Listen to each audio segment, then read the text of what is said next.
Bertemu kembali dalam program Minutes of Change menuju perubahan menjadi pribadi yang berkenan kepada Bapa dan layak menjadi mempelai Kristus di akhir zaman.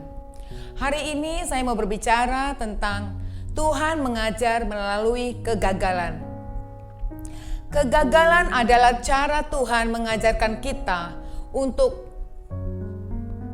tentang pantang menyerah, kesabaran, kerja keras, dan percaya diri. Mazmur 118 ayat 18, Tuhan telah menghajar aku dengan keras, tetapi Ia tidak menyerahkan aku kepada maut. Sekolah kehidupan yang paling akurat adalah melalui kegagalan. Anda suka atau tidak, mau atau tidak, setiap manusia di muka bumi ini pasti pernah gagal. Matius 26 ayat 23, Ia menjawab, Dia yang bersama-sama dengan aku mencelupkan tangannya ke dalam pinggan ini, Dialah yang akan menyerahkan aku. Ayat 25, Yudas yang hendak menyerahkan Dia itu menjawab, katanya, bukan aku ya Rabi. Kata Yesus kepadanya, engkau telah mengatakannya.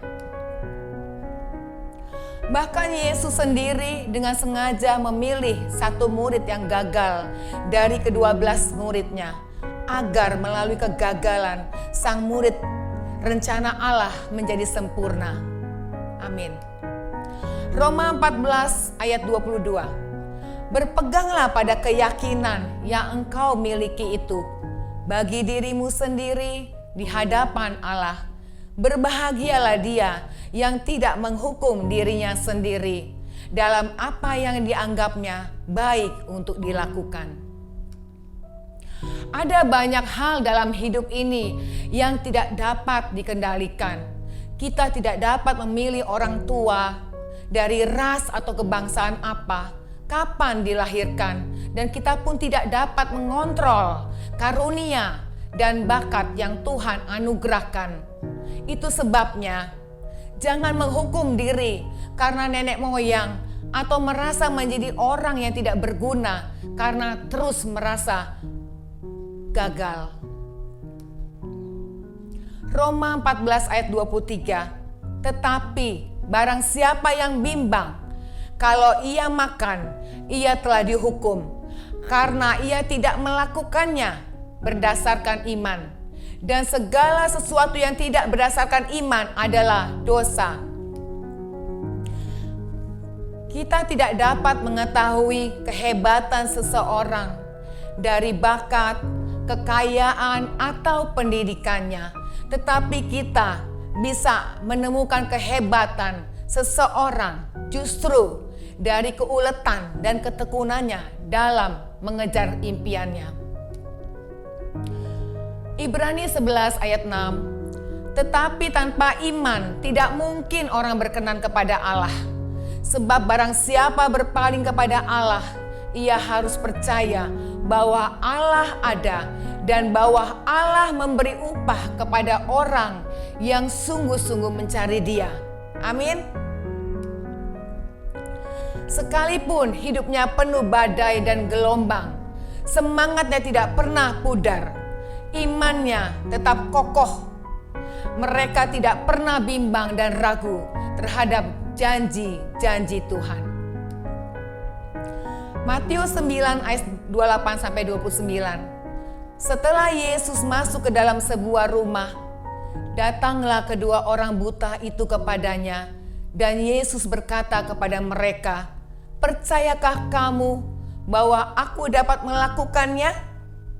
Mereka menjawab, ya Tuhan, kami percaya. Lalu Yesus menjamah mata mereka sambil berkata, jadilah kepadamu menurut imanmu. Amin. Mujizat Tuhan baru dapat bekerja kepada mereka yang punya niat. Sama seperti kedua orang buta ini, mereka punya niat untuk sembuh dari kebutaannya. Lalu mereka mendatangi Yesus dengan imannya dan akhirnya mereka sembuh. Mazmur 144 ayat 7 sampai 8. Ulurkanlah tanganmu dari tempat tinggi, bebaskanlah aku dan lepaskanlah aku dari banjir, dari tangan orang-orang asing yang mulutnya mengucapkan tipu dan yang tangan kanannya adalah tangan kanan dusta. Apapun situasi dan kondisi kita hari ini, kegagalankah, penderitaankah, kesengsaraankah, berdoalah kepadanya. Minta pada Tuhan agar Dia mengulurkan tangannya untuk menolong, dan percayalah dengan iman bahwa Tuhan pasti akan menolong dari segala kesesakan hidup ini. Mazmur 144 ayat 15. Berbahagialah bangsa yang demikian keadaannya, berbahagialah bangsa yang Allahnya ialah Tuhan. Amin. Terima kasih Tuhan Yesus. Kami berbahagia karena Engkau telah menjadi juru selamat kami, baik di bumi maupun di surga. Amin. Tuhan Yesus memberkati.